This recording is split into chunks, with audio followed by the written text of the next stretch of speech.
Joining us now is Senator Richard Blumenthal of Connecticut. Senator, thank you very much for being with here tonight at a difficult time. Thank you. Let me start by asking if you do think the political environment has shifted on this issue because of what happened in your state, that there is a new political reality in Washington.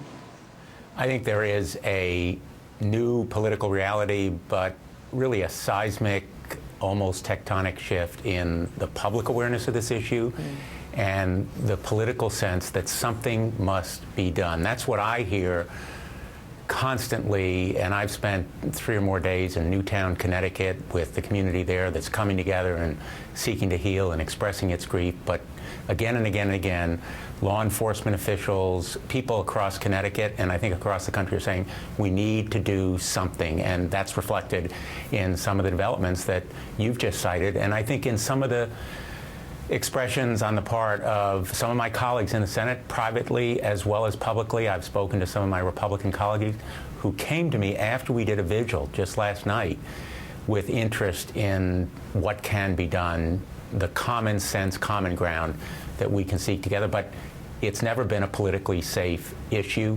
It's going to be a tough one, and I'm committed to stay with it. I hope the American people are. When people have seen through previous eras in Washington, seen through gun control measures that seemed difficult but eventually got done, one of the things they talk about is timing, particularly when the public is galvanized or because of an issue like this, because of an incident like this. Does that mean that there should be something put forward, even if it isn't the most comprehensive change in the world, in a way that it could be done quickly during the lame duck session, something that could be done fast so that something else could be done more in the future? There's a great deal of focus, I need not tell you, on the fiscal cliff, some of the issues that were so much on people's minds even before this horrific tragedy that has galvanized public opinion. Whether there's time in the next 2 weeks remains to be seen. Certainly there are active efforts underway.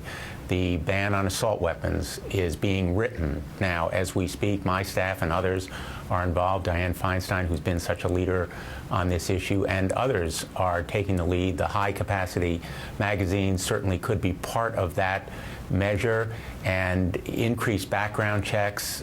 Only 60% of all the sales now involve those background checks, and they could be improved, perhaps administratively, without additional legislation. And mental health efforts, funds and support for law enforcement so that they can better do their job. All of them are feasible and achievable, whether in the next 2 weeks or in the next 2 weeks or the first 2 weeks of the new Congress, when I hope we can continue to move forward and build on this moment. We need to seize this moment.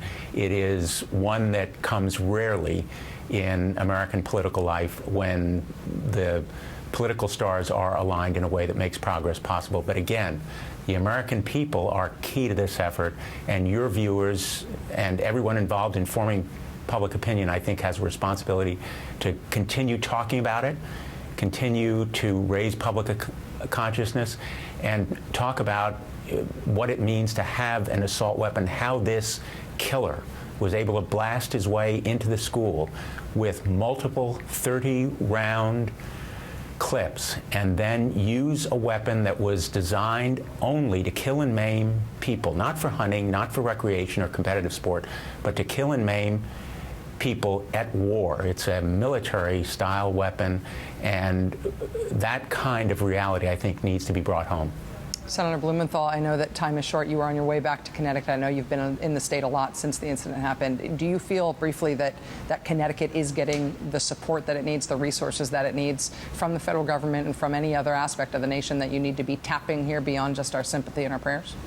There's been an outpouring across the nation, and Newtown, you know, is a very strong, resolute, resilient community bound by faith.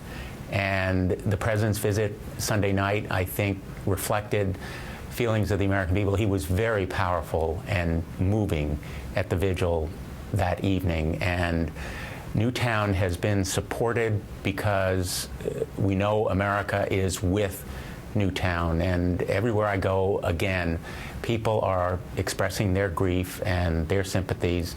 I will be back in Connecticut for the next of a number of funerals that I have attended, as well as the 3 days, and I will live forever with the sights and sounds of the cries of anguish and grief of parents who emerged from that Sandy Hook firehouse, knowing on Friday early evening that they would never see their babies, beautiful children who went to school that day, ready to build ginger men and learn their ABCs. The brutality of this crime on children so young, I think, has touched something very deep and profound in America, and I hope we can seize this moment.